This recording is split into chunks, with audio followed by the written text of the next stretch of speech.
भाई आजकल जो मुद्दे आ रहे हैं सामने, आप देख रहे होंगे। शादी एक लाइफ का सबसे बड़ा मतलब हैप्पी मोमेंट होता है। हैप्पी मोमेंट मतलब और यहाँ से लोग कहते हैं कि दो अननोन पर्सन जो है एक दूसरे से मिलते हैं और एक नई ज़िंदगी की शुरुआत होती है। लेकिन कुछ ऐसे कांड हो रहे हैं शादी को लेके, मतलब शादी का साइड इफ़ेक्ट, कि जिसको जानने के बाद हमारी रूह तक काँप जा रही है। अभी एक रिसेंटली मामला हुआ है पुणे में। हाँ आपने देखा होगा। जी जी। और इससे पहले सेम मामला आपने देखा होगा मुस्कान रस्तोगी का, जिसने अपने ड्रम में गाड़ के पैक कर दिया था।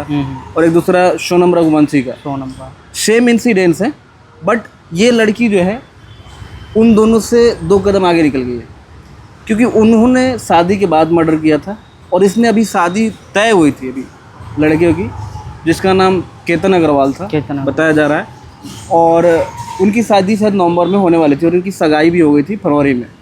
मेरा आपसे एक क्वेश्चन है कि क्या लड़कियां, हम लोग कहते हैं कि लड़कियां कमज़ोर होती हैं, अपनी बातें नहीं रख पाती हैं, लेकिन आए दिन जो मैं मोमेंटम देख रहा हूँ, जिस हिसाब से लड़कियां फेयरलेस ये सब चीज़ें कर रही है, फेयरलेस, डर ही नहीं है। चाहे आप कहीं भी देख लो, सोशल मीडिया पे देख लो, वो कहीं से आपसे कम नहीं है।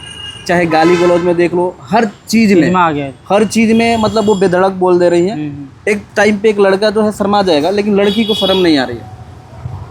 और यही बात केतन अग्रवाल के जो पिता हैं उनका भी कहना यही है कि अगर उसको शादी नहीं करना था तो वो मना कर देती, हम ऐसे ही रिश्ता कैंसिल कर देते। मेरे बेटे को मरवाया क्यों? इस पर तुम क्या कहना चाहोगे?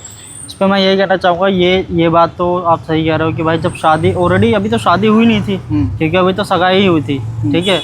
और उसके बाद क्योंकि शादी के बाद एक तरह से होते हैं तो कुछ देखा जाता है कि चलो ठीक है शादी के बाद, लेकिन जब शादी हुई नहीं उससे पहले तुम बता देते ये सब चीज़ें कि भाई ठीक है मैं यहाँ से इससे मेरा अफेयर है जो भी है, तो वो शादी वहीं कैंसिल हो जाती, कुछ आगे बात ही नहीं बढ़ती ना, ये चीज़ होता।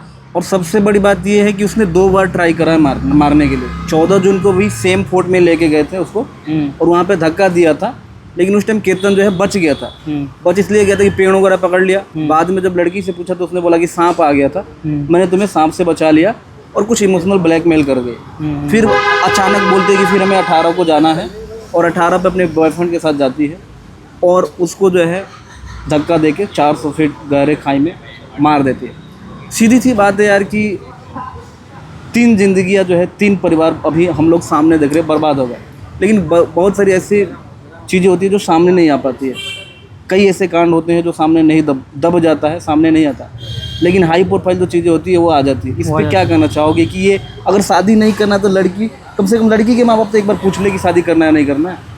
हाँ, ये भी एक सही ऑप्शन है कि भाई आप पूछ सकते हो लड़कियों से कि हमारा कोई अफेयर तो नहीं है, कोई अफेयर तो नहीं है, या फिर ऐसा भी हो सकता है जैसे मान लो कि अगर हम लड़का लड़की कोई देखने जाता है, ठीक है, तो हम एक दूसरे के विचार जानते हैं, उनके बारे में जानते हैं, ठीक है। साथ में हमें ये भी एक पूछना मैंडेटरी होना चाहिए कि आपके बीच में कोई पास्ट तो नहीं है, कोई ऐसा कोई बॉयफ्रेंड तो नहीं है आपका, या फिर कोई गर्लफ्रेंड तो नहीं है। अगर कोई ऐसी चीज़ है वो हमें बता दो, जिससे क्या है कि वहीं रिश्ता कट हो जाए। तो दोस्तों ये ऐसी घटनाएं जो है पूरे समाज को जो है चोट पहुंचाती है। और एकलौता लड़का था जो है केतन अग्रवाल, 600 करोड़ की प्रॉपर्टी थी, बाप रो रहा है, माँ रो रही है, और बस इंसाफ की गुहार लगाए। लेकिन इंसाफ क्या होगा, 2-4 महीने वो जेल रहेगी, फिर उसको बेल मिल जाएगा। बाकी आप लोगों की क्या राय है इस पर ज़रूर बताना। क्या भी